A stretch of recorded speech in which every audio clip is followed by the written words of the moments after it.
Hello friends, welcome to ಮನಸ್ಸಿನ ಮಾತು ಮಧುರ podcast. ಇದು ಮನಸ್ಸುಗಳಿಂದ ಹೊರಬರುವ ಮಧುರವಾದ ಮಾತುಗಳ ಜಗತ್ತು. ಬನ್ನಿ, ಮನಸ್ಸಿನಿಂದ ಮನಸ್ಸಿಗೆ ಒಂದು ಪುಟ್ಟ ಪಯಣವನ್ನು ಆರಂಭಿಸೋಣ. ನಿಮಗೆಲ್ಲರಿಗೂ ನನ್ನ 7ನೇ ಎಪಿಸೋಡ್ಗೆ ಸ್ವಾಗತ. ಪತ್ರವೊಂದು ಓದಿದ ಕ್ಷಣ. ದೀಪಿಕಾ ಎಂಬ ಯುವತಿ ನಗರದ ಓಟದ ಜೀವನದಲ್ಲಿ ಕಳೆದು ಹೋಗಿದ್ದಳು. ಕೆಲಸ, ಒತ್ತಡ, ಸಮಯದ ಕೊರತೆ, ನಿತ್ಯದ ಬೇಸರ. ಹೀಗೆ ಅವಳು ತನ್ನ ಬಿಡುವಿನ ಸಮಯದಲ್ಲಿ ಅಜ್ಜಿ ಮನೆಗೆ ಹೋದಳು.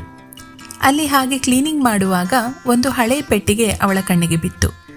ಆ ಹಳೆ ಪೆಟ್ಟಿಗೆಯಲ್ಲಿ ಒಂದು ಕಾಗದವಿತ್ತು. ಬಣ್ಣ ಹೋದ ಪತ್ರ.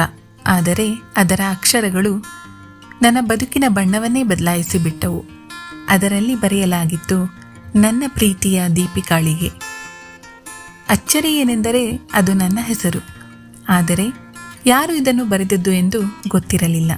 ನಾನು ನಿಧಾನವಾಗಿ ಆ ಪತ್ರವನ್ನು ತೆರೆದಾಗ ಜೀವನವೇ ಬದಲಾಗಿತ್ತು. ಹೆಮ್ಮೆಯ ಮಗು ದೀಪಿಕಾ, ನಾನು ಈ ಪತ್ರ ಬರೆಯುತ್ತಿರುವಾಗ ನೀನು ಕೇವಲ 5 ವರ್ಷ. ಆದರೆ ನನ್ನ ಹೃದಯ ಹೇಳುತ್ತಿದೆ, ನೀನು ಎಷ್ಟು ಶ್ರೇಷ್ಠ ವ್ಯಕ್ತಿಯಾಗ್ತೀಯಾ ಅಂತ. ಬದುಕಿನಲ್ಲಿ ನಿನ್ನ ನಗು ಯಾರೊಬ್ಬರ ಕಣ್ಣೀರಿಗೂ ಕಾರಣವಾಗಬಾರದು. ತಾಳ್ಮೆಯ ಶಕ್ತಿ ನಿನ್ನ ಕೈಯಲ್ಲಿರಲಿ. ದೀಪಿಕಾ ನಿಜಕ್ಕೂ ಅಚ್ಚರಿಗೊಂಡಳು. ಅಜ್ಜಿ ಇಷ್ಟು ಪವಿತ್ರ ಮಾತುಗಳನ್ನು ಬರೆದಿದ್ದರು. ಆ ಪತ್ರ ಓದುತ್ತಾ ಹೋಗುತ್ತಿದ್ದಂತೆ ಅವಳ ಹೃದಯದಲ್ಲಿ ತವಕ, ಬೇಸರ, ನೆನಪು, ನಗು ಎಲ್ಲವೂ ಒಂದಾಗಿ ಹರಿಯತೊಡಗಿತು. ಹಣದ ಹಿಂದೆ ಓಡುತ್ತಾ ಮನಸ್ಸು ಕಳೆದುಕೊಳ್ಳಬೇಡ. ಜೀವನದಲ್ಲಿ ನಿನ್ನ ಅಸ್ತಿತ್ವವು ಬೇರೆಯವರಿಗೆ ಉಪಯೋಗವಾಗಬೇಕು. ನಾನು ಇಲ್ಲದಿದ್ದರೂ ನನ್ನ ಪ್ರೀತಿ ಯಾವತ್ತೂ ನಿನ್ನೊಳಗಿರಬೇಕು. ಪ್ರೀತಿಯಿಂದ ಅಜ್ಜಿ.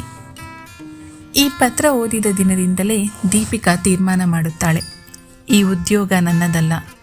ಅವಳು ತನ್ನ ಹುಟ್ಟೂರಿಗೆ ಹಿಂತಿರುಗುತ್ತಾಳೆ. ಸರ್ಕಾರಿ ಶಾಲೆಯಲ್ಲಿ ಮಕ್ಕಳಿಗೆ ಹೃದಯದಿಂದ ಪಾಠ ಕಲಿಸುತ್ತಾಳೆ. ಪ್ರತಿದಿನ ಬೆಳಗ್ಗೆ ಅಜ್ಜಿಯ ಮಾತುಗಳನ್ನು ಓದಿ ದಿನ ಆರಂಭಿಸುತ್ತಾಳೆ. ಅವಳು ಈಗ ಅವಳೊಳಗಿನ ಶಾಂತಿಯನ್ನು ಪುನಃ ಕಂಡುಕೊಂಡಿದ್ದಾಳೆ. ಪತ್ರವೊಂದು ಜೀವನವನ್ನೇ ಬದಲಾಯಿಸಬಲ್ಲದು. ನಾವು ಈ ಡಿಜಿಟಲ್ ಯುಗದಲ್ಲಿ ಮೆಸೇಜ್ಗಳಲ್ಲಿ ಮೌನವಾಗಿದ್ದೇವೆ. ಆದರೆ ಕಾಗದದ ಮೇಲೆ ಬರೆಯಲ್ಪಟ್ಟ ಪ್ರೀತಿ, ಅದು ಕಾಲವನ್ನೇ ನಿಲ್ಲಿಸಬಲ್ಲದು. ನೀವು ಕೊನೆ ಬಾರಿ ಯಾರಿಗಾದರೂ ಪತ್ರ ಬರೆದಿದ್ದು ಯಾವಾಗ ಎಂದು ನೆನಪಿದೆಯಾ? ಈಚೆಗೆ ಯಾರಾದರೂ ನಿಮಗೆ ಪತ್ರ ಬರೆದಿದ್ದರೆ ಅದನ್ನು ಓದಿ ಜೀವಿಸಿ. ಇಲ್ಲದಿದ್ದರೆ ಇಂದು ನಿಮ್ಮ ಪ್ರೀತಿ ಪಾತ್ರರಿಗೆ ಒಂದು ಪತ್ರ ಬರೆದು ನೋಡಿ. ಏಕೆಂದರೆ ಕೆಲವೊಮ್ಮೆ ಒಂದು ಪತ್ರ ಮನಸ್ಸಿನಷ್ಟೇ ಅಲ್ಲ, ಬದುಕನ್ನು ಮಧುರಗೊಳಿಸಬಲ್ಲದು. ಕೇಳಿದ್ದಕ್ಕೆ ಧನ್ಯವಾದಗಳು.